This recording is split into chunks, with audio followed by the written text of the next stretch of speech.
ادب گاہست زیر آسماں ازرش نازک تر، یہ وہ مقام ہے ادب گاہست زیر آسماں ازرش نازک تر، نفس گم کردہ می آید جنید و با یزید اینجا۔ ادب پہلا کرینہ ہے محبت کے کرینوں میں۔ جو احباب ابھی تک کھڑے ہیں ان کے لیے 4 مصرے پڑھ رہا ہوں، شاید کہ اتر جائے تیرے دل میں میری بات۔ مجسم زندگی بیٹھے ہوئے ہیں، مجسم زندگی بیٹھے ہوئے ہیں، فرشتے بھی سبھی بیٹھے ہوئے ہیں۔ ضد لڑائی جھگڑا بحث مباحثہ نہیں، محبت کا پیغام ہے، بات دل میں اتر جائے اور پھر کوئی دوست بخل فرمائے تو اس کی اپنی مرضی ہے۔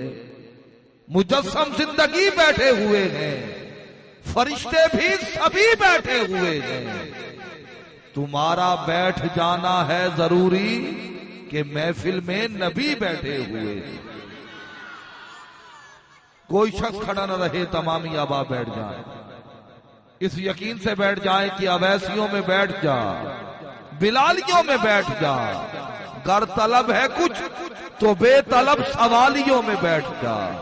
یہ معرفت کے راستے ہیں اہل دل کے واسطے، جنیدیوں سے جا کے مل، غزالیوں میں بیٹھ جا۔ میں حکمن 4 مصرے پڑھ رہا ہوں، اور یہ وہ مصرے ہیں جو آپ نے گزشتہ سے پیوستہ برس عروس البلاد لاہور میں ہی داتا کی نگری میں مینار پاکستان پر سجنے والی 28ویں عالمی میلاد کانفرنس میں منہاج القرآن کے پلیٹ فارم سے کیو ٹی وی کی لائیو نشریات میں اس خاکسار سے سنے ہیں، اور انہی مصروں پہ ہی میں اپنی گفتگو کی بنیاد رکھ دوں گا۔ 4تھے مصرے پہ فیصلہ کر لوں گا کہ مجھے پڑھنا کیا ہے اور آپ کو سننا کیا ہے۔ عقیدہ پڑھ رہا ہوں، پوری توجہات کا طالب ہوں، اور یہ توقعات باندھے ہوئے ہوں، کوئی ایک لفظ ضائع ہونے کا خطرہ ہے نہ اندیشہ۔ 4 مصرے آپ کی طرف روانہ کروں گا، لیکن 1-2 گزارشات ہیں۔ جن کے پاس کپڑا ہے سروں کو ڈھانپ لیں، جن کے پاس نہیں ہے مجبوری ہے۔ آئندہ کوشش کریں جب ایسی محفل میں شرکت کریں تو باوضو ہو کر باادب ہو کے آیا کریں۔ صاحبان پوری توجہ، یاد رکھو عقیدہ ہی سب سے بڑی دولت اور سب سے بڑی نعمت ہے۔ عقیدے پہ کوئی سمجھوتا نہیں۔ میں جملہ ادا کر رہا ہوں، پہلا مصرع روانہ کر رہا ہوں کہ اس اعتقاد پہ ہم اعتماد رکھتے ہیں، اس اعتقاد پہ ہم اعتماد رکھتے ہیں، اس اعتقاد پہ ہم اعتماد رکھتے ہیں، اس اعتقاد پہ ہم اعتماد رکھتے ہیں۔ پہلا مصرع 4 سے 5 مرتبہ پڑھا ہے میں نے، کوئی خاص رسپانس نہیں ملا، کوئی خاص داد اور دعا نصیب نہیں ہوئی، آپ نے کوئی خاص توجہ نہیں فرمائی، دکھ رنج غم افسوس نہیں۔ اگلا مصرع اتنا بڑا ہے، ساری رات بولو داد چھوٹی پڑ جائے، مصرع بڑا پڑھوں، جس کے سینے میں عشق نبی ہے اور جس کے ہاتھ کا مالک میرا نبی ہے۔ میں مصرع ثانی پڑھوں، ہاتھ فضا میں بلند ہو، کوئی دوست بخل نہ کرے، دونوں ہاتھ بلند کر کے اپنے نبی کو صدا دے کہ اس اعتماد پہ، اس اعتقاد پہ ہم اعتماد رکھتے ہیں، حضور اپنے غلاموں کو یاد رکھتے ہیں۔ اس اعتقاد پہ ہم اعتماد رکھتے ہیں، حضور۔ نعرہ بلند کریں، کون ہو گیا؟ نعرہ تکبیر، نعرہ رسالت، نعرہ حیدری، حیدری۔ توجہ ہے نا آپ کی؟ ہاتھ بلند کریں جن کی توجہ نہیں ہے۔ مجھے اندازہ تھا اب آپ کی توجہ ہو جائے۔ انسانی نفسیات ہے، بندہ مسکرائے تو تازہ دم ہو جاتا ہے۔ جتنے تازہ دم ہو گئے ہو ذرا یکدم کہو سبحان اللہ۔ اب 4تھا مصرع سنو، پڑھنے کا بھی مزہ ہے، سننے کا بھی۔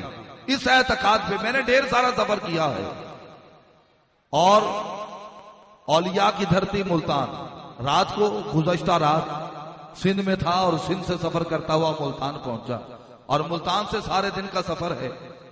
یہاں داتا کی نگری شہر لاہور آیا ہوں، اور یہ توقعات لے کے آیا ہوں کہ زندہ دلان لاہور سبحان اللہ کی صدا بلند کریں گے. وہ داد میرے لیے داد نہ ہوگی، دعا بن جائے گی. میں تو دامن پھیلائے دعا لینے آیا ہوں لاہوریوں سے. اگر آپ عقیدت اور محبت سے سرشار ہیں تو میں یہ توقع رکھتا ہوں کہ کوئی لفظ ضائع نہ ہونے دینا، اپنی پوری توجہ رکھنا. اور میں یہ مصرع پڑھ رہا ہوں جس میں نتیجہ بھی ہے اور عقیدہ بھی، بلکہ یوں کہوں کہ انہی 4 مصروں میں سید عالم کا قصیدہ بھی پڑھ دوں گا، سنیوں کا صاف ستھرا اور پاک عقیدہ بھی پڑھ دوں گا کہ اس اعتقاد پہ ہم اعتماد رکھتے ہیں. حضور اپنے غلاموں کو یاد رکھتے ہیں، اپنا انداز زمانے سے جدا رکھتے ہیں.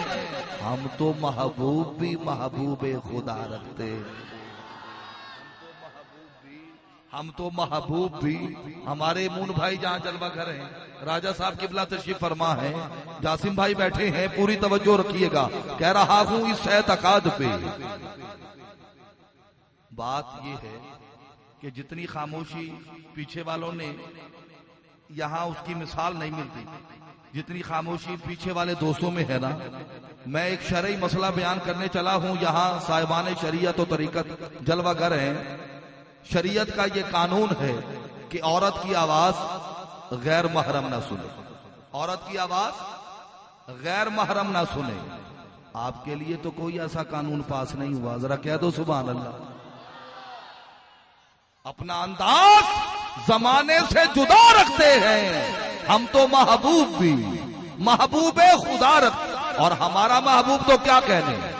امجد بھائی وہ محبوب جو اٹھے تو فلک کو عروج ملے، بیٹھے تو دھرتی کو سکون ملے، پسینہ آئے تو گلشن مہکنے لگے، لب ہلائے تو انادل چہکنے لگے، جو مسکرائے تو ستارے چمکنے لگے، ارے جو بات سنائے تو پھول جھڑنے لگے.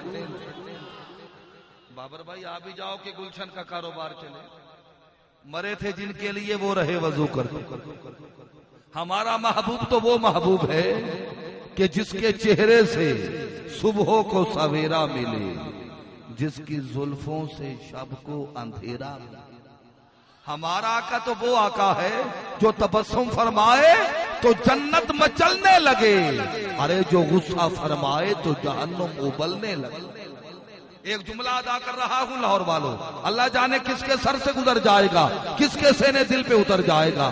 ہمارا آقا تو وہ آقا ہے جو اشارہ کرے تو آفتاب فک ہو جائے، جو انگلی اٹھائے تو مہتاب شک ہو جائے. ہمارا نبی تو وہ نبی ہے کہ پیدائش کے وقت جس کا نور چمکے تو شام تک کے محلات روشن ہو جائیں. ہمارا رسول تو وہ رسول ٹھہرا کہ جو پتھروں پر نگاہ کرے تو پتھر، درختوں پر نگاہ کرے تو درخت کلمہ پڑھنے لگتے ہیں. ہمارا نبی تو وہ نبی ہے کہ جس کے در کی چاکری سید الملائکہ جبریل امی بھی کرتے نظر آتے ہیں. ہمارا آقا تو وہ آقا ہے کہ پیدائش کے وقت جس کا نور چمکے تو شام تک کے محلات روشن ہو جائیں. ہمارا نبی تو وہ نبی ہے کہ سورج کو ابھرنے نہیں دیتا تیرا بشرا. اچھا وہ سلام، میں یہ سمجھا کہ درود و سلام. ہاں ہم سیدھے سادے لوگ ہیں نا تو ہمیں سمجھایا کریں. کہہ رہا ہوں سورج کو ابھرنے نہیں دیتا تیرا حبشی، بے زر کو ابو ذر تیری بخشش نے کیا ہے.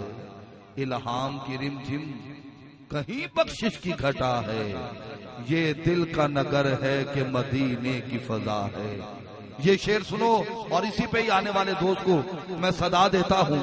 اور مجھے ایک سلام کے لیے بابر بھائی کہہ رہے ہیں، میں ان شہزاد صاحب کی متصل بات اس سلام کے کچھ اشعار پڑھوں گا، بلکہ آج پورا سلام پڑھوں گا. آج وقت ہے نا، آج پورا سلام پڑھیں گے انشاءاللہ. آئیے سماعت کیجئے گا. یہ جملہ جو صرف جملہ نہیں، مصرع نہیں، ایک فکرہ نہیں، یہ صدا ہے، یہ التجا ہے، یہ استغاثہ ہے کہ اے گنبد خضرا کے مکین میری مدد کر. اے گنبد خضرا کے مکین میری مدد کر، یا پھر یہ بتا کون میرا تیرے سوا ہے. بس اسی پہ ہی آنے والے عظیم دوست کو صدا دے رہا ہوں.